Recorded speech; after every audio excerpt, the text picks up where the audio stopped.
Hey everyone, welcome back to another episode of AKI Evolution with me, Bean O'Mac. Today, we'll deep dive into the evolution of the edit modes and customization options in each game so we can hopefully appreciate how each title a company would make at that time would consistently improve. Starting off with WCW vs NWO World Tour, the sad fact is, there is no edit mode here. Its Japanese exclusive sequel, Virtual Pro Wrestling 64, though, has a wrestler edit mode. Despite being released in the same month with the same engine, graphics, and twice the wrestlers, Virtual Pro was the one that also had the edit mode, whereas WCW didn't. In this mode, you can select any wrestler and change their names, costumes, or colors, or in some cases, masks. The wrestlers used are unlicensed, so you need to use this mode to properly name and correct their attires. All outfits are templates instead of being able to change each individual clothing item, but you get a few color options at least and can edit all 4 outfits. This same feature would make its debut to North American audiences a little under a year later with WCW NWO Revenge. Select any wrestler or costume to change names, clothes, or colors.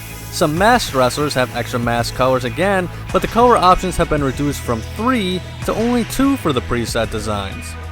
At this point, we are halfway through the AKI series on Nintendo 64, but we still can't edit moves or create our own wrestlers. The release of 1999's WWF WrestleMania 2000 would change all of this, however.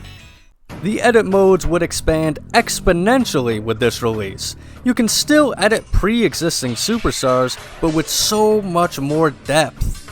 You can set height, weight, theme music, Titantrons, body size, ring attire, shirts, tattoos, entrance outfits, entrance props, head sizes, hair, beard, masks, gloves, wrist tape, elbow pads, knee pads, and boots, all with their own separate color options.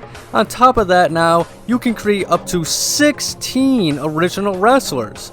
You get 4 outfits with all the options I listed previously, as well as detailed movesets, and their fighting styles too. The jump here is something I think we take for granted nowadays, but when you go from only being able to change some preset clothes and colors to setting details on your own custom creations, like even wrestling stances and how they enter the ring, you know you've made a giant leap into a new world. It still doesn't stop there, however.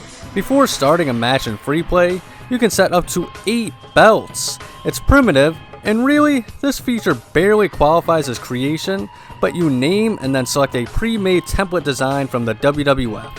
Then defend it as much as you want, with the game keeping track of the holders and successful defenses, along with the final date the champ held the title on. Finally, you can create your own pay-per-views even. Name it, select an arena, date, and place of origin. Then set up to 15 matches and have 3 separate match cards saved at a time. But if a belt is on the line, you must delete an entire pay-per-view to defend it in free play or other pay-per-views. You even have the option to name non-title matches, which is pretty cool. The sequel to WrestleMania 2000 is Virtual Pro Wrestling 2, which was based on Japanese wrestling and exclusive to that country. Virtual Pro has most of the same features carried over, with just some changes to better fit the Japanese wrestling audience and presentation. Instead of pounds and feet, we get centimeters and kilograms. Instead of Titantrons, we have voice sound effects, ring announcer introductions, and 4 promo options that you can also customize on the options menu. The clothing and overall appearance section is much more organized. You can find clothing types much easier. For example, there's sections for short sleeve shirts, long sleeve shirts, shorts, tights, baggy pants, you get the idea. VPW2 has an exclusive mask editing feature. Select the head type and then choose a base design, the hair, and up to 2 accessories. Unlike most options only having 2 color choices for masks, you can change 4 color options for each design. Many more moves and some new positions are added here, such as running grapples, tests of strength, and super specials. There's a few more options in the fighting style section too, like wrestling style, pin style, and even whether or not you can be Irish whipped or not. Finally, the biggest addition to this mode would probably have to be the computer intelligence settings. You can literally set up in decent detail how your created superstar fights and what their preferred match ending move is.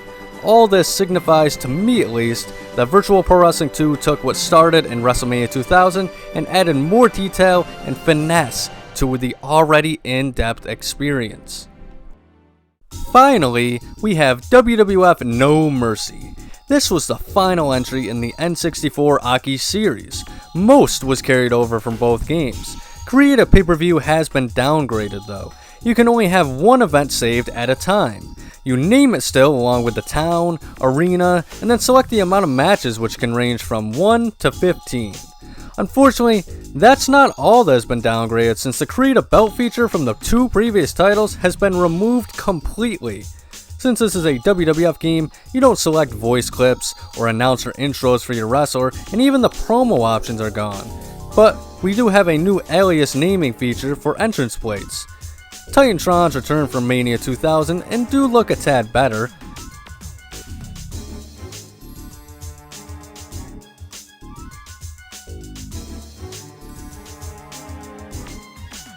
There are much more varied body types in this title, and many extra face options too for wrestlers not included in the game. The mask features are more generic with no color options for some reason. The organized clothing options return with so many more options too. The previous games usually only had enough clothes for the roster and nothing extra, but No Mercy has so many more clothing option choices that there's no way everyone could wear everything that's on offer in this game. What's cool too is that all 4 attire slots still share the same moves and rivals, but now they can have different profile, music options, and 4 outfits. This is why wrestlers like Pat Patterson and Jerry Lawler share the same character slot.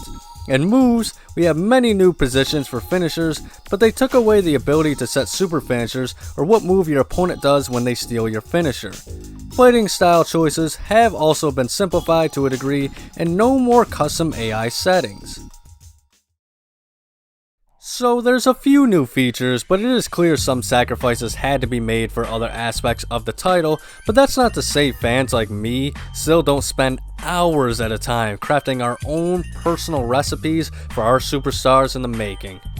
That said though, that's all for today's video. I hope this video helped you appreciate the evolution of the titles more and can see the gradual improvements in each title that AKI passionately slaved over in order to create the best possible virtual pro wrestling experience.